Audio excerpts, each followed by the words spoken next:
seas and lost souls. What is it? She's dreamt of this before. It's coming. Is it? They say dreams are visions of our memories, thoughts and fears, as seen by our inner eye.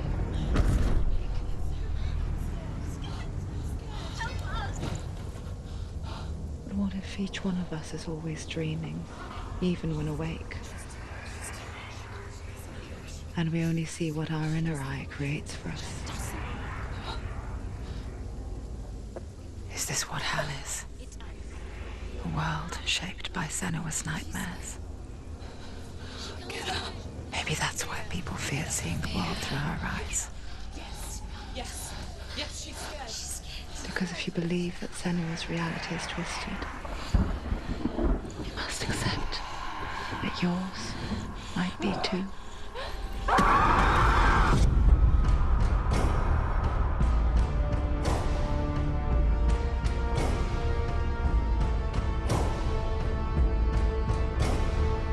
Hellblade: Senua's Sacrifice is a video game about Senua, a Celtic warrior on a vision quest into Viking territory. But what sets our hero Senua apart is that she suffers from severe psychotic mental illness. He knows she's getting closer. He can feel her coming closer. She's getting closer. They're watching. The original idea for Hellblade was to create a classic hero's journey, a journey of suffering, but one where the fantasy world is not another planet or alternate universe, but a world that is constructed in Senua's mind. But to do so would mean putting psychotic mental illness at the center of the experience, a subject that is still considered taboo, and a challenge that was both terrifying and exciting in equal measure. In Hellblade, the starting point was a newly discovered Celtic goddess called Senua in Ashwell, Hertfordshire. When first discovered, her name was thought to be Senua, a name which I liked and kept. I wondered if Senua might have been a Celtic warrior like Boudica who stood up to the Romans.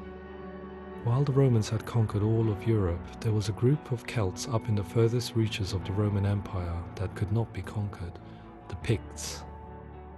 And so the Romans built a wall, called Hadrian's Wall, that spans across Britain from sea to sea to keep the Pictish barbarians at bay.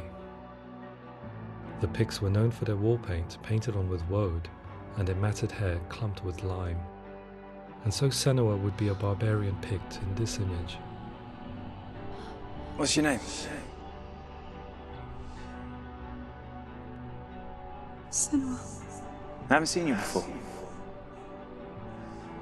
I don't leave home much. Oh, Zeno's daughter. I have to go. Wait!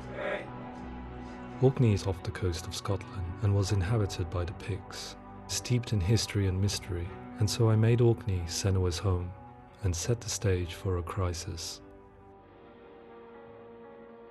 In the late 8th century, the first Vikings landed on the Orkney Islands. The population of the Picts crashed thereafter, replaced by the Norsemen of the 9th century. Were they wiped out? We don't know for sure, but it would seem likely given the reputation of the Vikings. The Northmen's brutality is legendary. High-ranking leaders and chieftains of the tribes they conquered were often offered as sacrifice to their gods.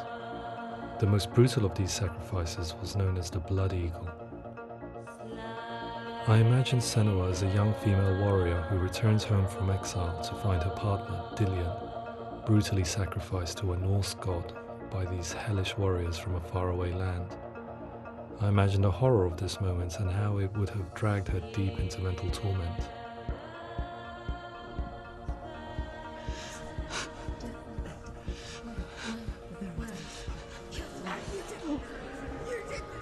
No!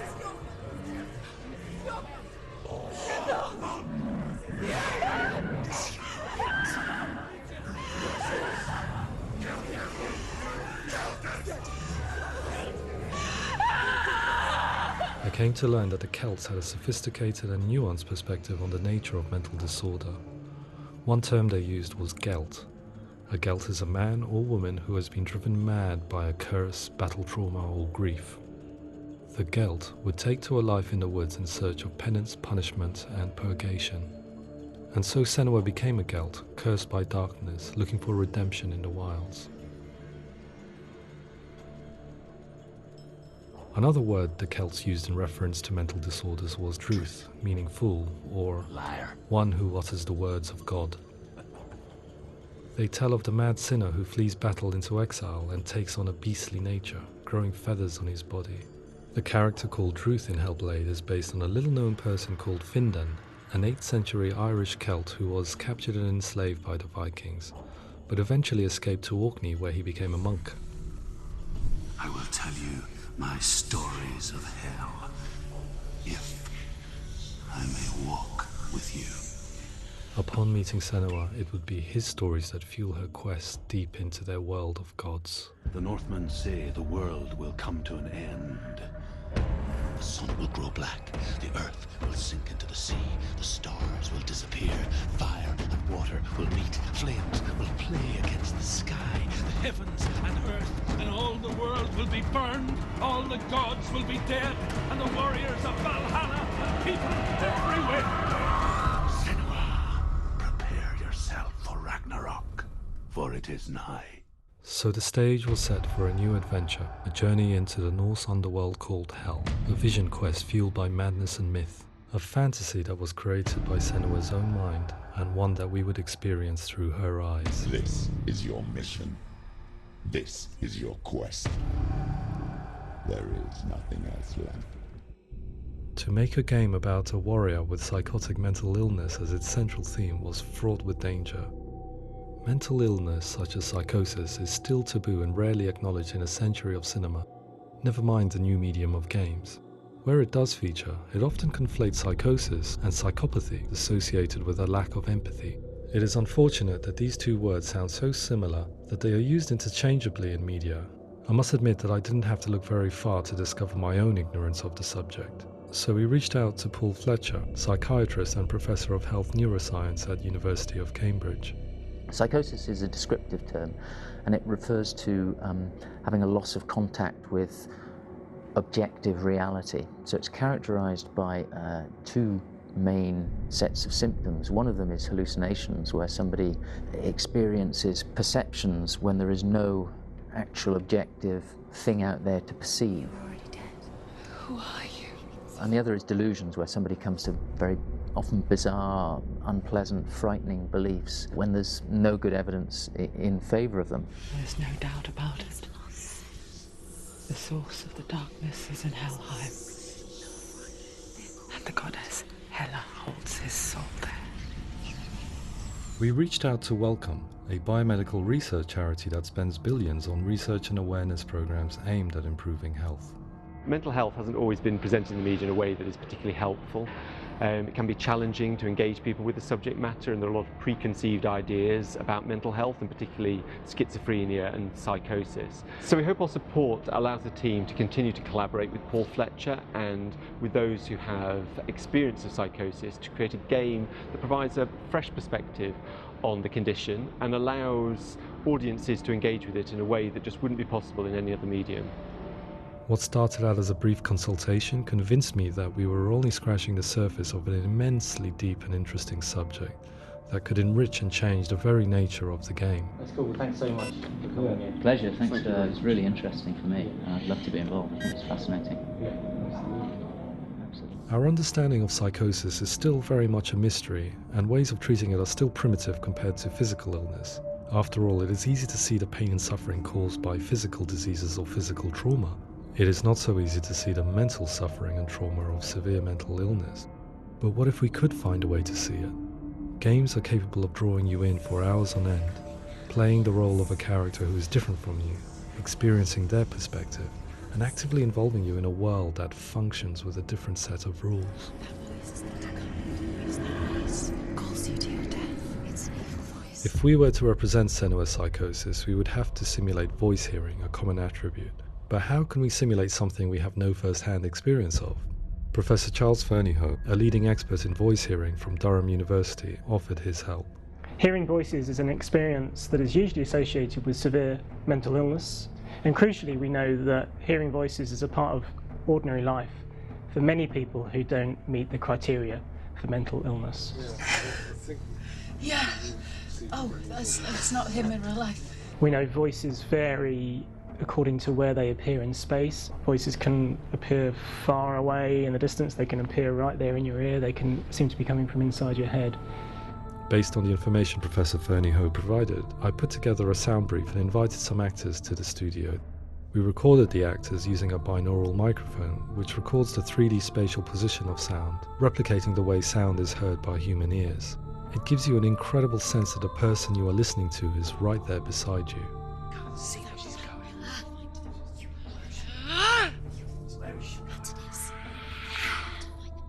Rachel Waddingham from the Voice Collective came to our studio with 2 young voice hearers to speak to our team.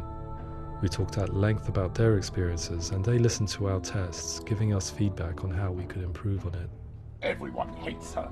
She's cursed. It's very hard to represent what this experience is like, partly because it's such a personal, intense, emotional experience.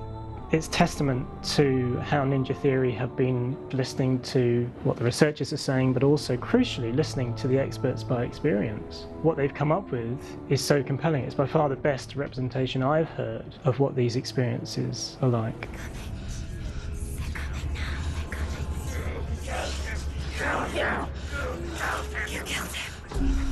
Other common attributes of psychosis are visions and flashbacks. We met with Recovery College East, who work with and care for people recovering from severe mental disorders. A group of service users gave us their first-hand account of what they experience.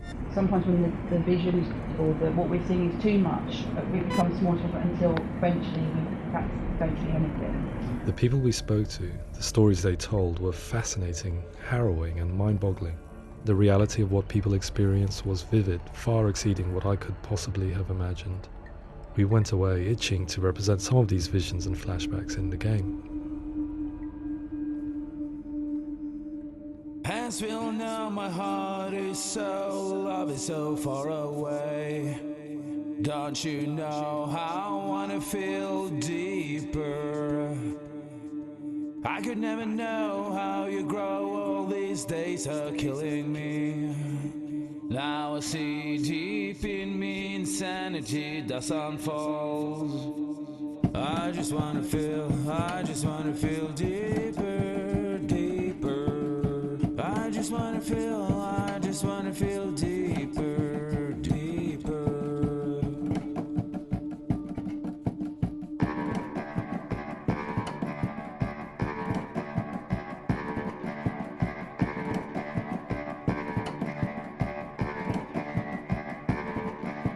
Hands will know my heart is so, love is so far away. Don't you know how I wanna feel deeper? I could never know how you grow, all these days are killing me. Feel like this, read like this, I just wanna live, that's all. I just wanna feel deeper, deeper. I just wanna feel deeper, deeper.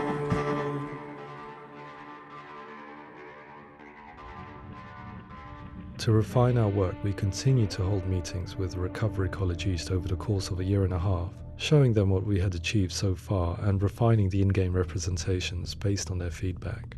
With their help, flashbacks, visions and changes in perception were woven into the story and gameplay of Senua. The students that are involved in this project are incredibly excited about being involved. They have described the experience as being important because it values their lived experience and shows that despite what we have been through, all of that experience becomes valid, that actually it's something that we should all be talking about. The experiences described range from beautiful to frightening beyond comprehension. I heard of a girl who has to live with an angry voice screaming at her, slamming on her doors and walls 24 hours a day. I met someone who would often see hanging corpses in a room, so real that she would sometimes try to rescue them. The panic and fear that comes with such visions is entirely understandable, and it can be a living horror for some. Worthless, weak, pathetic. Go on, feel sorry for yourself, because there is no one left to do that for you. I was urged by one fellow that we should not shy away from showing this horror, and so I was perpetually torn in making Hellblade. Had we gone too far with our representations or not far enough? broken and lost. Just like your sword. Come on.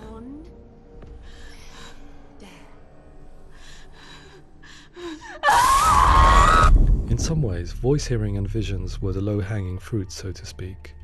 There's another aspect of psychosis that is much harder to explain, but one that I think video games are uniquely able to represent, which are often called delusions. People begin to see patterns in the world. They begin to link things that most people wouldn't link. Most of the things that we might think would be coincidence or, not worth commenting on. Nevertheless, that might have a particular salience or importance for them. One individual described how everyday words, sounds, colours and objects were steeped in meaning to him, forming a strange and sinister puzzle that he was determined to solve but could not quite get to the bottom of. It's not just brain dysfunction. It's not like the system shut down. It's actually an incredibly creative process. The person creates a world populated with voices and phantasms and terrors, and they're completely immersed in it. They believe in it. We often invite people into the studio to play the game. In one of our playtests, they played through much of the game, making associations between runes, secret messages, and the threat of darkness that stalked them. There are many things that happen in the world of Hellblade that make perfect sense within the context of Senua's mind. The dark rot that's killing her slowly from within, the secret runes of the gods that block her path to Helheim, and strange associations that exist in the game to confuse you. To complete Senua's quest, you have to internalize and accept the logic and meaning behind these things to progress. Afterwards, they said that they didn't see much evidence of mental illness in the game. People with delusions of all sorts would argue the same thing, that they are not aware of their experience being abnormal in any way. I need this sword. It's important.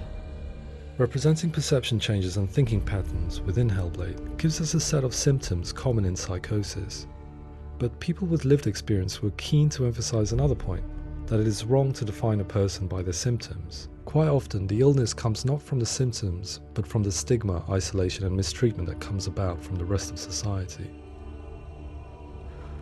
They say that I'm cursed. What if they're right? I needed someone to portray Senua, someone who could believably internalize her suffering.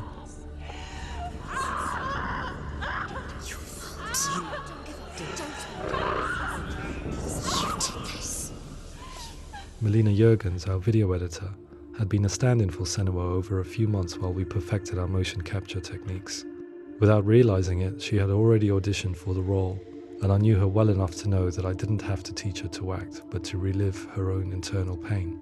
As often is the case, those who have suffered mental anguish are never far from us.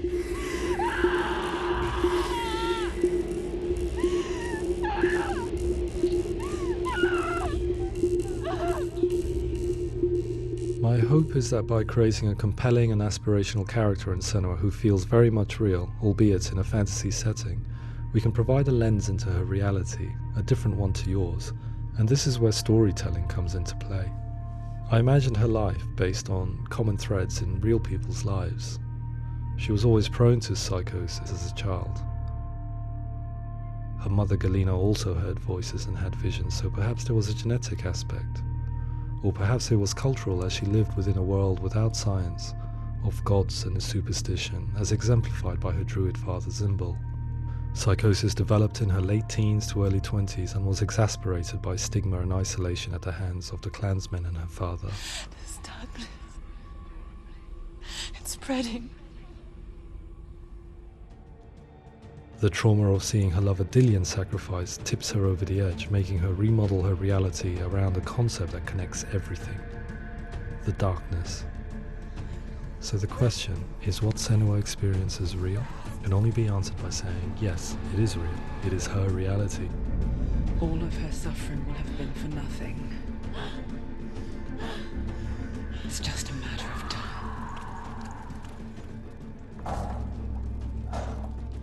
Towards the end of the project, service users and professionals that had collaborated with us were invited to see the near-final game. It was a chance to see if the game had reflected their views or if it had misrepresented them. For me, being involved in especially developing Senua's character has been really important, and being able to bring in my perspective and what I see and what I hear and having that built into the game has been a real privilege. It's gritty and it's meaty, and there are some tough subjects in there that are being tackled with honesty.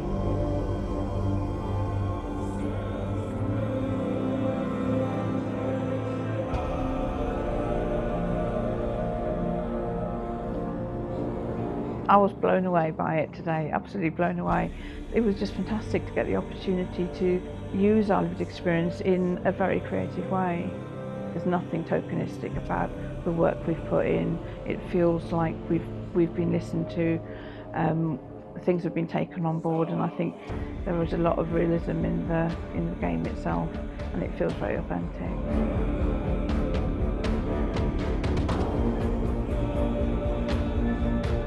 Hellblade will give people a good experience of what it's like to hear voices and have those experiences. I'm glad that the guys at Ninja Theory have asked us to come along and help them build an experience that's positive when it comes out, and get myself a copy and have a go.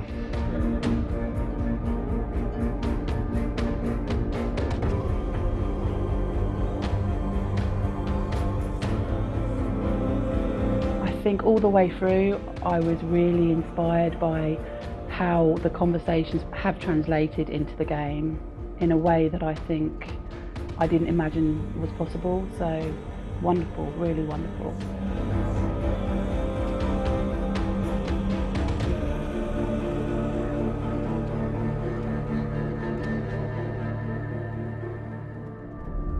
I really hope that others will follow the lead they've set and use the power of something like a video game to change people's perceptions, to increase understanding, and ultimately to make some of the stigma around voice hearing and other experiences go away.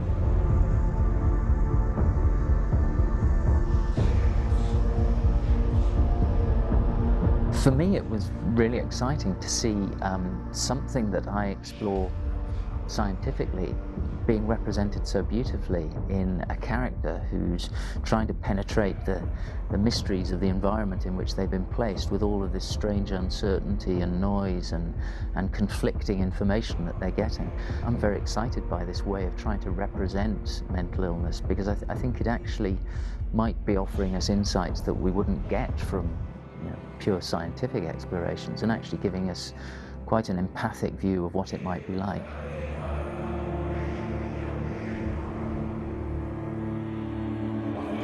Mental illness has been with us for as long as we have been on this planet, but why? Why hasn't evolution stamped out this weakness from within our gene pool? I often pondered this question until I realized that the question had an inbuilt flaw. It assumes that being and thinking differently is a weakness. The only reason we have computers, spacecraft, medicine, poetry, art, and yes, even video games is because individuals are able to simulate new abstract realities in their minds and share them with the rest of us. We need people to be willing to see differently in order for us to progress and survive as society. And we need to be open to these new ways of seeing. And it is this spirit that motivated me to create Senua's story and share it with you.